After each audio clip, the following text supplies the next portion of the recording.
everyone. Welcome to TMI with Laura, a podcast where I bring guests that I have met over the years onto my show to talk about what they do in this industry to keep it alive and honest.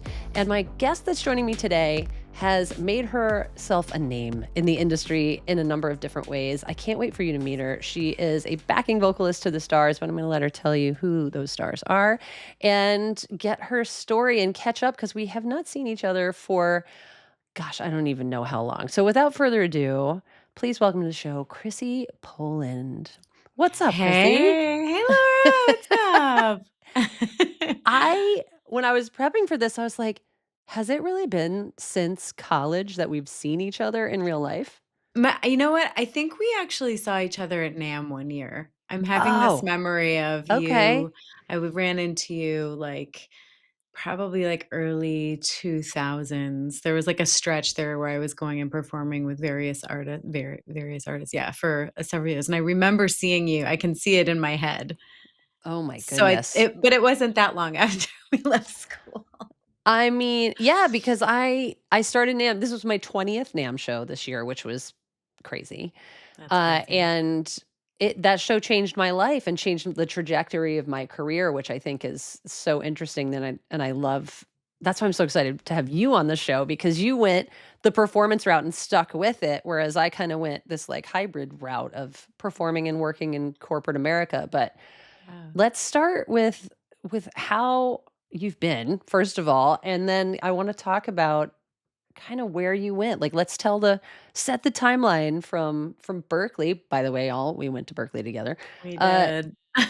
to here. I mean, it's a long gap, but like, let's start. Where do you want to start? Yeah, I know. Well, when I left school, I moved to New York City right away. Since I was a kid, I felt like I needed to immerse myself in that city. I was in love with everything about it. I wanted to chase my dreams from that city. So I moved there right away, and I just started going down to the village and looking for open jams and sitting in with anybody who would let me sit in with them and meeting people and saying yes to literally can you do this gig? Will you come do this session? Can you do this? And then just letting my network sort of build from there. I had very specific goals on who I wanted to work with. There were some really, really high level, best in the world musicians that were based in New York. Some of them I would watch on TV growing up, and I'd say I want to go and I want to work with them, and I want to create records with them and go on tour with them and etc. So I focused a lot on that. I was writing furiously, doing all kinds of different recording projects with my own music, collaborations with other people. That grew into several different things.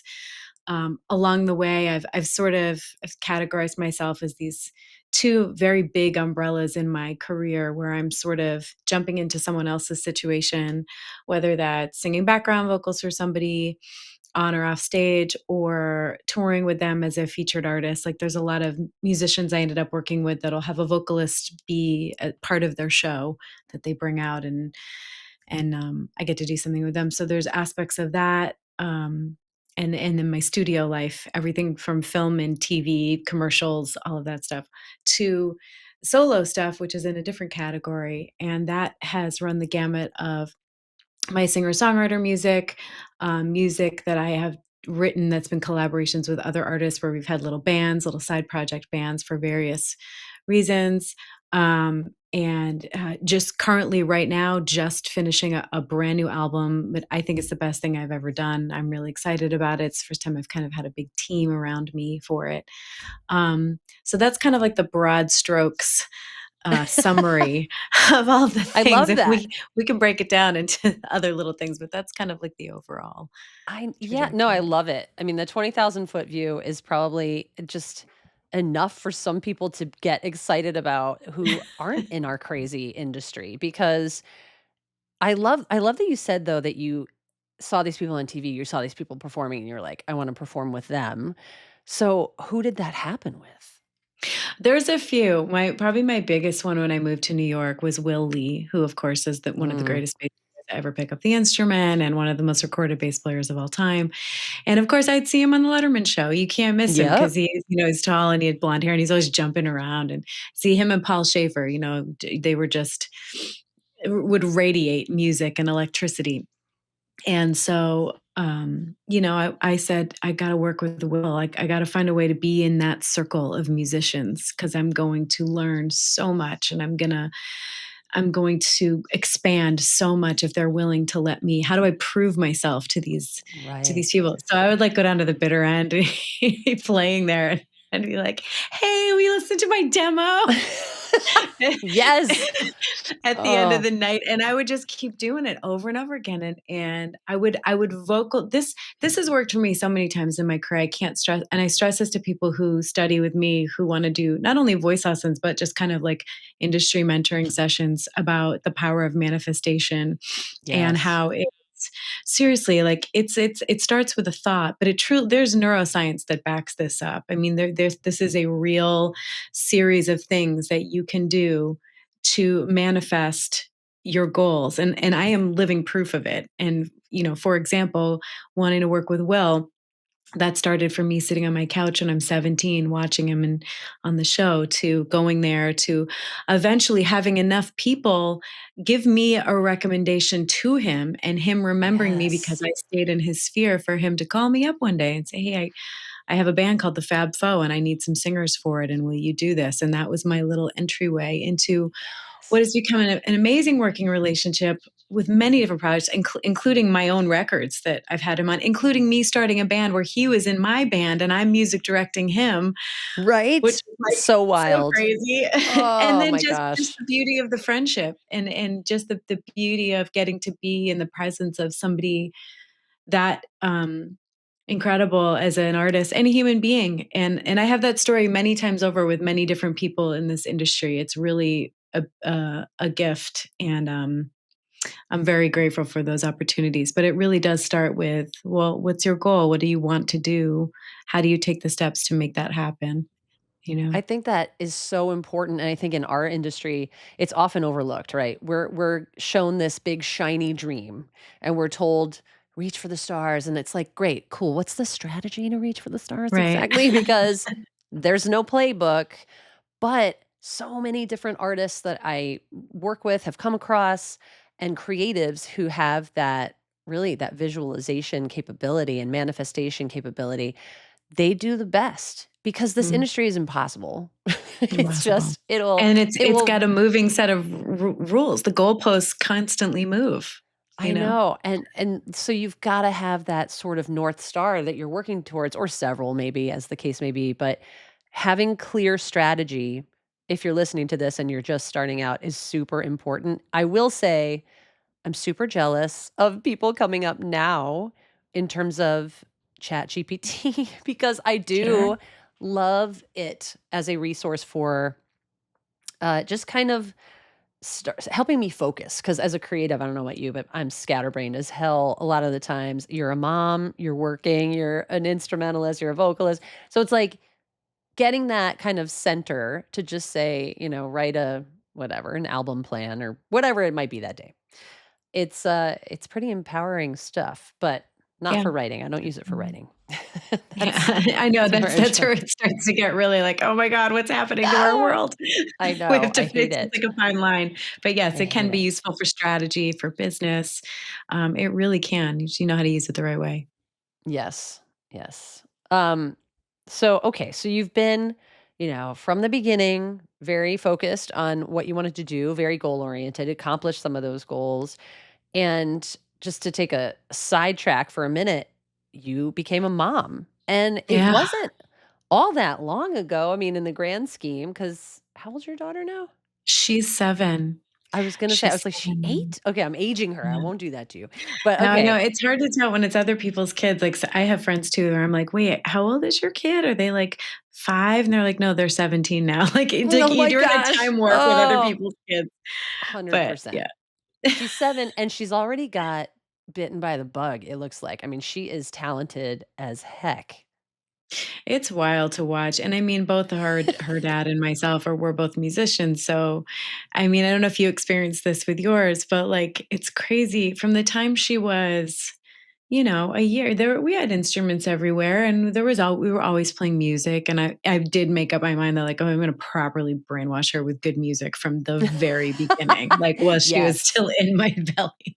Yep. Um, but I noticed very early on, she'd just be like playing in the living room. There's drumsticks around and boxes and whatnot. And one of my earliest memories of her keying in on music is she picked up a drumstick and she was started to play quarter notes to a Steely Dan song that was playing.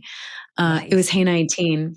And she's just like sitting there, just playing the quarter notes. And I was like, she's like really in the pocket. And she was really Yeah. little. And I'm like, okay. And then this one, and she'd go, Hey 19. She could sing that when it comes on. I was like, Yes. Oh my gosh. and it's Wait, only did gotten you more. did you sing in that commencement concert with Oh, them? yeah. Me Yes. Yeah, too. yeah, yeah. I talk about that all the time. That's one of my Yes. and this is another funny thing of my past meeting my future. So, um, I have this story many times over. I'd love to share some of these with you, but this particular one where I ended up working with Donald a few times, ended up being his neighbor, over the years in New What? York. Oh my Yeah, and gosh. so I a love couple it. of times one time I was playing a show with him at the Beacon Theater, and we were sitting in catering, having dinner together, and I was just like, "Man, I gotta bring this up." So I was like, Yes. I was in this show when you guys got the honorary doctorate, The Year Two Against Nature came out in 2000, and he's like, "Oh, yeah, I love that show. You guys were great." I'm like, "Right? Like, that was hard Right? music to We do. We were were. That was kids." hard as hell. I Seriously. can't even believe when they when we found out it was them, that was like the quintessential Berklee Oh honorary my doctorate god. Oh recipient, my right? Like god. It was so so fun. heady and deep Mhm. and like that band was sick though. That Yeah, it was was amazing, and I recently saw somebody either it was on YouTube or there was a video circulating of it, and I watched it yeah. over in the past, like, I year saw or that so. too. Yes, I saw that too. I should Yes, post and that. I'm I'm gonna write it like, down. "Oh my god, we were children, we were 19, 20, 21 years old, and we were kinda crushing this." I was so I proud of know. us. Yes. I know. That was like well, any of the shows at Berkeley, Singers Night, Singer Showcase, there was like this Oh, whole like man. thing about it, but those bands really kicked ass, and I Mhm. think I never took it for granted, and I love that because once I got out into the world, I missed it so much, but I do feel like I was adequately prepared, to have the chops to do whatever I needed to do, um, Sure. and I think what degree did you graduate with? I was vocal performance. Okay. So it was performance of vocal. I did like almost did a double major. I was trying to do like a vocal performance arranging thing, and then it was too much, and I didn't want to Mhm. be there that long. I ended up fast tracking because I was at the Boston Conservatory for a year, kind of Oh, still were you? trying I to didn't know figure that. out. Okay. Yeah, still trying to figure out what I wanted to do. It was really seeing the gospel concert at Berkeley that made me be like, "Oh my god, this Oh, is where I need to yes. be." With was who First was that? Dennis directing Dennis. that? Yeah, Oh my Dennis, who gosh. I believe is still directing it.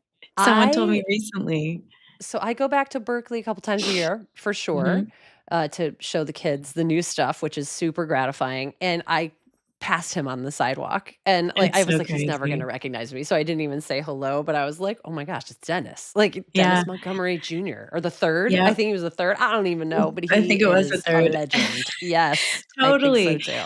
Yeah, so once I got over there, doing the gospel concert, again, like you were saying, the influence of that singer showcase, all those shows that we did, you kind of felt like you were in the performance realm of things, like we were doing as we were learning. Mhm. And it really, gave me a nice bedrock. So when I moved to New York to just wanna, like, go, I really felt like I could speak the language, I could write the music down if I needed to, I could speak music, which as a vocalist, and I tell this to singers all the time, especially my young female artists, like, you better play at least 1, you should play 2 instruments, but at least Right. be able to be versatile enough on 1 that you can articulate what you're trying to do to your band or to whoever you're working with. It's so Right. important, It and is. and getting that foundation at school too is, I think, really valuable. Yeah, and I think the school itself physically has changed so Oh my much. I God. go Yeah. back and I'm like, oh, my tuition helped pay for that and that. But, at its core, it's the same. But I think the kids that are coming out of there now, God, and I have to call them kids because I feel so old, is that they are so much more aware, self aware, and just aware in general. So, as part of the workshops that we do, yeah, we're talking about Shure products, but then my colleague who comes with me, who works on my team, he went to Berklee too. So we always Mm, reserve a little bit of the session to just be like, what questions do you have? What are mhm. you thinking about doing after Berklee? Have you thought that far? And they have the most thoughtful questions that I'm always just like blown away by. That's So great. it's nice to be able to go back there, and hear and see what everybody's doing and keep a finger on the pulse because, yeah, Totally. Berklee did a lot for me, so I'm grateful to it. Yeah, same. So, all right, so you move to New York, you network Mhm. the heck out of yourself, do all the things, and then land your what was your first big gig that you landed, you think? I had a couple of things that felt big, a few years in, like when a really dear musician friend of mine that I'm still working with today is a great bass player named Ivan Bodley. He's like a legend in New York. He was musical director for Sam Moore, who was one half of the duo Sam and Dave. And you know those songs, so Hold On I'm Coming and Soul Man, and Oh, you know, yes, yes. trailblazing soul artist. So Yes. they needed another vocalist with him, and he brought me into that. So that was Oh, really, love that. really, it was heavy because he's an icon and he's a trailblazer. I mean, he's a legend of the Stax record label, and he was it was like being around like, if God took, all the energy and just smashed it into a human voice and was like, here you go, because Yes. he would just, no, warmed up, nothing vocal, nothing. He would just get up Oh, on the just stage and lay it out. Oh. yeah, he would open his mouth, and the older he got, he was singing things in higher keys. I mean, and it was What? just, he was so magnificent and radiant, and um it was beyond a dream to get to stand alongside with him and sing. I would sing duets with him, and even that, like learning. I always felt connected to soul music, and I don't really know why, because I wasn't raised around it. I wasn't brought up in it. But even as a kid, I would be like, it would stop me in my tracks if I'd hear it on the radio or whatever. And then so getting with Sam, who created part of this genre of this music, and it would really understanding that it is not even truly a genre. It is a feeling. It is Yes. an execution of your guts and your soul and your existence as a human on earth. And so absorbing that from him, and we would, go we'd play festivals, we would tour in Japan, we'd just absorbing all of that with him on the stage, and then sitting with him, and he'd be like, "Want to hear this story about Sam Cooke and Aretha?" And he'd like tell us all these stories, and it was like, you Yes, know, yes, I do. I wanna hear all of those. That's what you say. Oh, wow. all of that. So that was that was a cornerstone moment for me, in my growth, as an artist myself, as a vocalist, as an interpreter, as an understander of the depth of what music can really be when you truly, truly, truly emotionally, mentally, physically, spiritually connect with it and then execute from that place. So that was Yes. pretty big. And then the next, I would say, like life changing, really big break that I got was when I got a call from a tour manager to say, we're looking for a vocalist to a couple of shows of this pop band called Scissor Sisters. Oh, that's And right, I forgot about yeah, that. I yeah. And loved I was seeing like, that. I was like, oh, "Yes, Chrissy." and I knew their one hit, that Yeah. one hit song, "Gonna I Don't take Feel Like your Dancing, mama and out Take Your Mama. tonight." Yeah. Yes.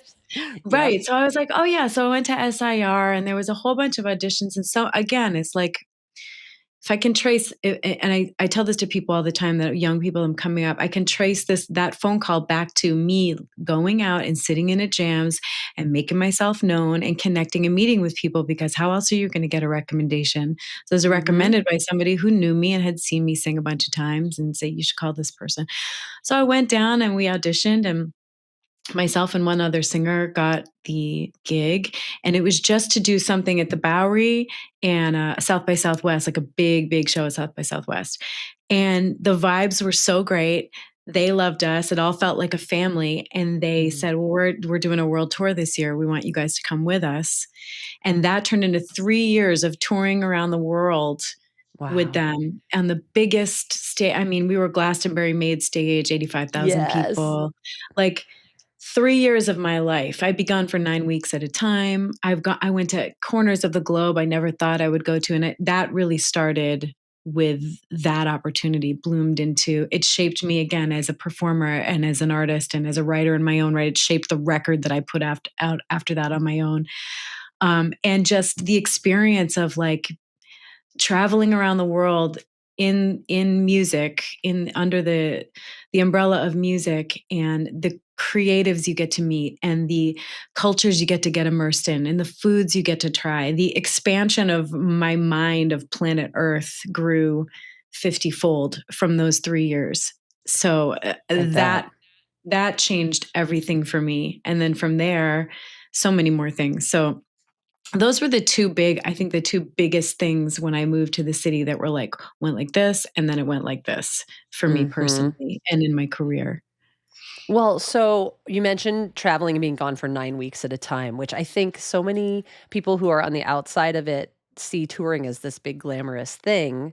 Mhm. And I don't know if you've seen more stuff on socials lately. I have, where people are talking about the after effect when you get off the road and everything stops and everything's quiet and you're like, "Oh my gosh, what do I do now?" Um, Mhm. at that point, let's see, were you and Ari married yet? No, we had met, but I was still kind of immersed in my touring world with them. And the other things I was doing, I was releasing my own records and like doing my own little solo tours in between those tours. So like I'd go to Europe with like my keyboard and like I would do like house concerts and venues. And I had a little run in the UK I would do by myself. So when that happened, and he was busy doing his thing too, so we sort of just it was just sort of like see you when I see ya, and it was sort of fine for both of us. Like I think we both were people that liked our freedom and liked our ability to just be able to be immersed in what we were doing, and that was good. And then for me personally, when the Scissor Sisters stuff was coming to an end, the band was going to kind of do their own different things within the organization. They weren't going to tour as much, and it was so much my life for so long that when I realized this was going away, oh my God, I have a lot of my identity wrapped up in this right now. I didn't have a place to live. I got rid of my apartment because I was gone so much that I put all my stuff in a storage unit, and I was like, I'll just like stay with friends or rent a room here or there when I come home, and it was fine. But the Right. reality of facing that, like this thing that was owning my life is ending. What am I going to do now? That was the first time it had ever hit me on that big of a scale.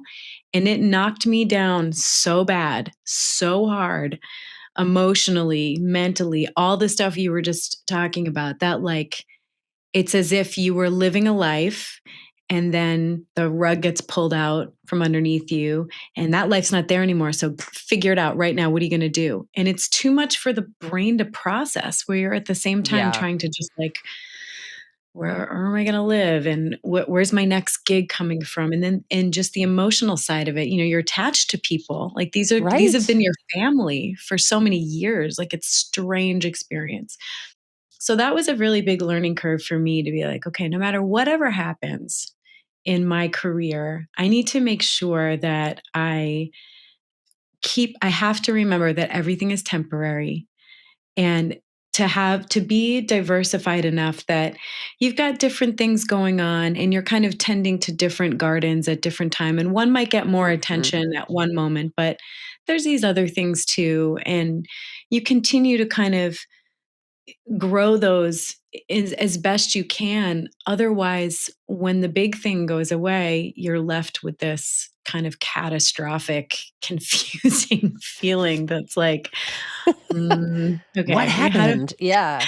yeah. So, Yeah. and it's happened to me a few times in my career, even a couple of years ago. But what I've learned, what happens is every time that happens, it gives me an opportunity to make something even greater or even better come into my fold. And that is something I've gotten better at. Like when the thing goes away Yeah. or What's something next? ends, it's like, okay, well, this is my time to like go back to my little manifestation book. What do you want to see happen here? Let's put the pen to the paper again and let's go. And that's sort of the whole journey. Like I expect it to Hmm. always be that way forever, you know? Which is So great yeah. because if you get stuck in something, that's when I think, at least for me, I get concerned because I'm Mhm. like, if you're not growing, you're dying, right? So it's Mhm. always what's next? What's the next project? What's the next passion project, work project for me in that case? But yeah, Yeah. so I totally get that. So, okay, Yep. so you came off the road with them. And then how did you end up singing for Michael Bolton? Yeah, that's right, people. Chrissi Poland sang with That's Michael Bolton another for quite a this long is time. another yeah, this is another one of those things in my career that's like, "Oh my god," it's like, was I manifesting this when I was a little kid? I had this poster on my Right? wall in Oh my my bedroom gosh. wall, the Time, Love, Wow. and Tenderness record, and I can remember hearing that, like, you know, this was the time of, like, the big vocalists that were, everywhere. They were just sort of ubiquitous, these big singers like Celine Dion, Mariah Carey, Michael Bolton, just these, like, power singers, coming off of the heels of in the 80s, there were a lot of male power singers in these hair bands or like the Steve Perrys, just those vocalists that I was always Yes. so like, Larger than whoa, like, life. yeah, just Yes. this power, like this volcanic ability to express emotion with your voice and stuff. And I was always so drawn to that. So I remember Michael, hearing Michael sing songs like Back on My Feet Again, that Diane Warren wrote, and being really like just feeling the power of, when a man loves a woman, all that stuff. Oh, And so yes. fast forward to again, like I'm in New York and I'm doing my thing and my network and my web continues to grow and continues to get larger because I think my mindset is always like just show up, be curious. You never know who you're going to meet, ask questions, express what you're interested in doing. Just do that Yes. thing. Such good advice. Yeah. Yeah, and I had friends that were working with him for a long time. And I remember I was playing a show of my own in Connecticut and one of the guys his guitar player, who I've known since I'm like 21 years old, came to see the show. And I was like, oh my God, hey, how's it going in the Bolton gig? Oh, it's great, blah, blah, blah. I'm like, listen, if you guys ever need a sub or anything, I would love to be considered for that. Keep me in mind. And he like, it looked like a light bulb went off his head. He's like, oh my God, you'd be perfect for that. I Yes. didn't you're perfect for this. I'm like, oh, okay, cool. He said maybe there's a change up coming soon. I don't really know. Okay. So he reached out to me and connected with me with the music director. And he said, these are the 3 or 4 duets that are sung with Michael. Can you make a recording of yourself singing them? So I went to a friend who's got a studio, proper recording studio, put the camera on, I made videos and I dressed up like I was doing the gig. So like, am I going to do Love this? it. Let me just Yeah. do Go it. all out. Let me Yes. do I it. love it. Own it. Right. So yeah, so I made the videos, I sent it to them. They loved it, but they said, "Yeah, I think that they're not going to really make a change or anything right now." It was literally a year and a half, closer to 2 years later where I got a call from, the tour manager, and I'm sitting there with my one-month-old baby in my hands, and the tour Oh, manager goes, "Ah, yeah, this is I've got your name from Ryan Perino, and, we wanna know if you're, available to do this gig with Michael Bolton," and I'm like, God. Like, yeah, totally, absolutely, and I'm like, "Oh my god, I have a baby, what am I gonna oh my do?" God. Panic and joy experienced in the same breath, right? Absolutely, and it's funny, that it's so funny, the universe, I don't know, sometimes it has a funny way of working things out. Because when I originally when they were talking to me originally about it, had they given me the gig then, I would have been touring all the time, and I probably wouldn't have had Nova.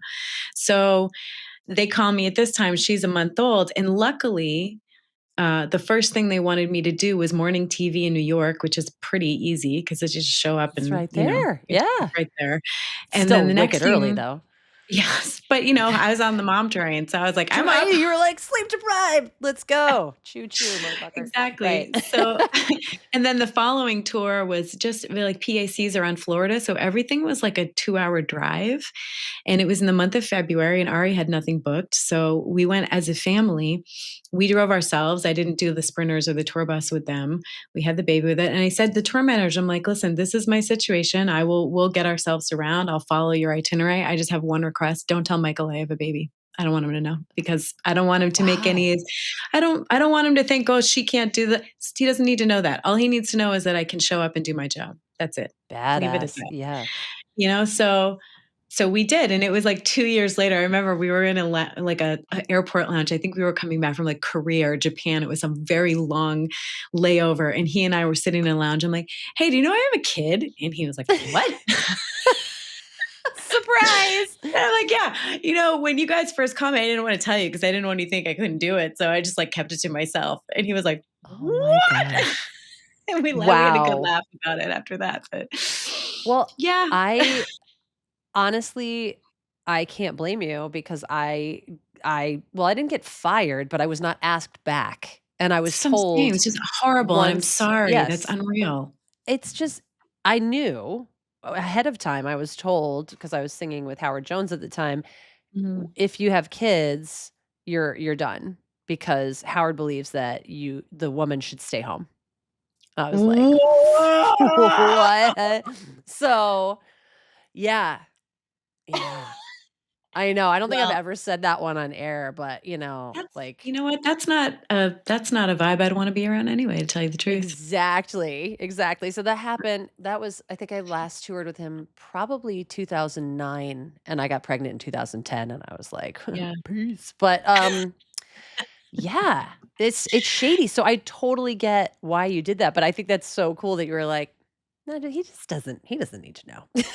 Like, I love it. I love The it. only thing I just wanna go just let me show up and do the gig, let me show Yes. up and crush the gig. That was also a very trial by fire where the first show, I was like, am I rehearsing with him?" And they're like, "No." And I'm like, "Okay, so first time I do it, we're literally gonna be in front of like Wow. 3,000 people. Oh my gosh. When we sing, how am I supposed to live without you?" To each other's eyes, and they're like, "Yeah." I'm like, "Okay.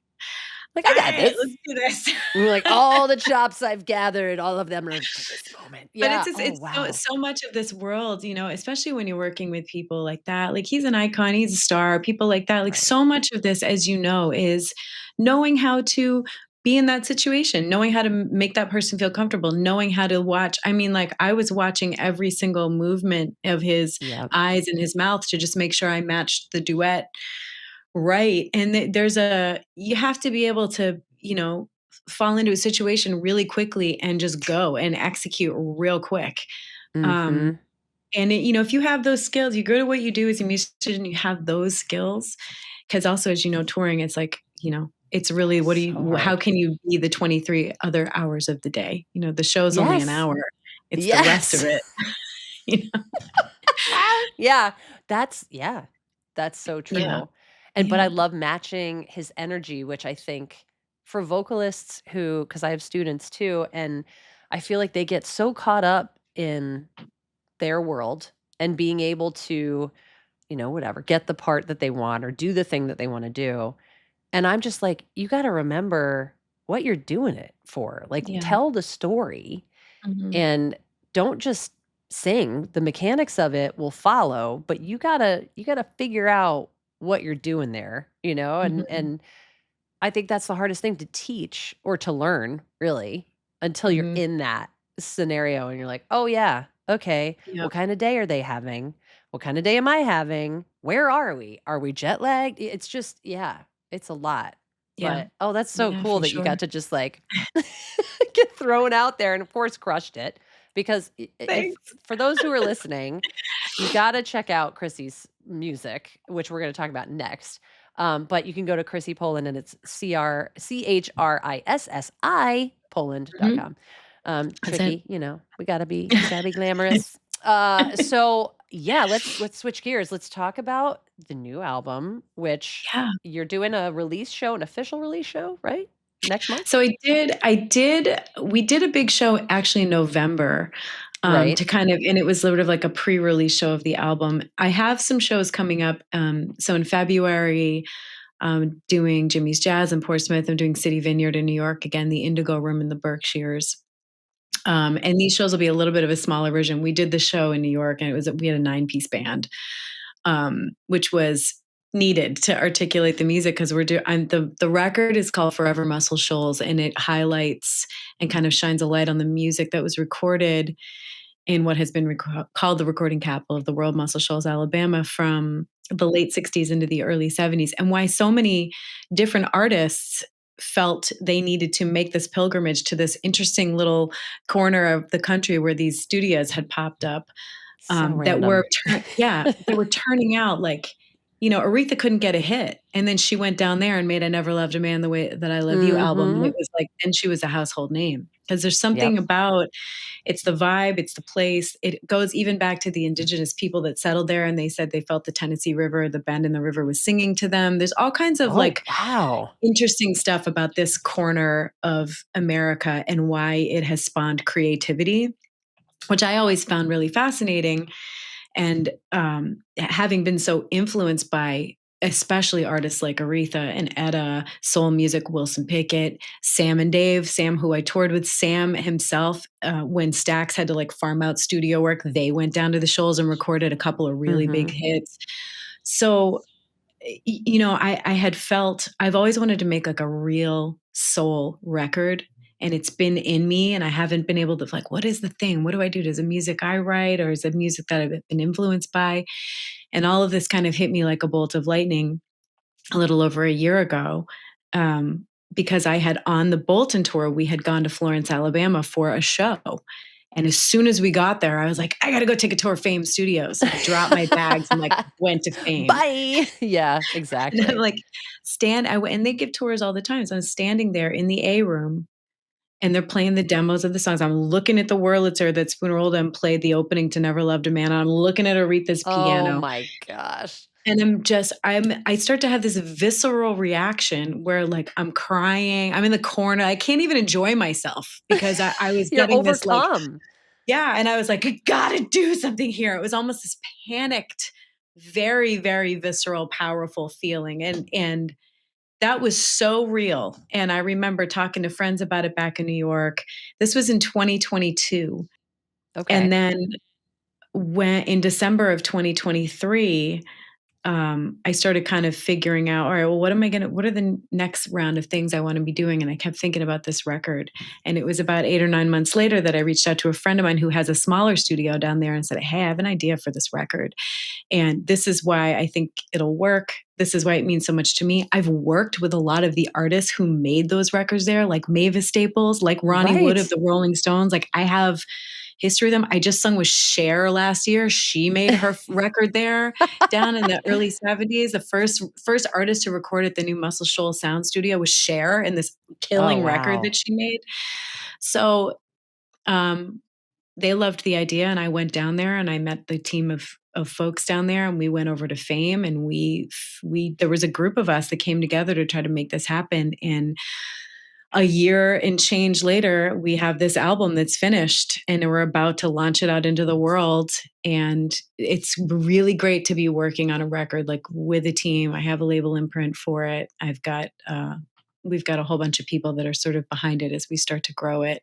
And I believe in it so much. And it really is the thing that's from my guts as a recording artist more than anything else I've ever done, which Oh, I keeps me love like that. on fire for it. Yeah. Yes, which is so exciting and gratifying, and congratulations. It's incredible. I've listened Thank to it. I you. love it. Thank you. And yeah, I think that having the ability to go down and create something like that, number 1 is exciting enough, but knowing the people that you know and being able to have them contribute in some way and having now a team behind you, have you Yeah. had that before on previous releases?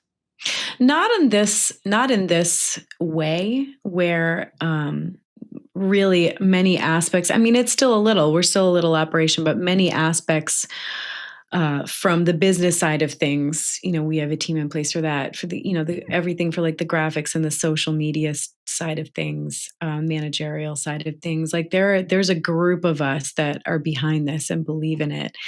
And I haven't been able to do it on that with that group of people before. So that's really exciting because again, like I'm just out here trying to, do as much as I can as one person. But if trying to do this stuff by yourself completely, it is virtually impossible. You do need a team. You do need a village, whatever that is for you. If you try to do everything, what suffers is the creativity. The art suffers because you as the artist need to still focus on that, Yes. And it's so hard to do that in the business.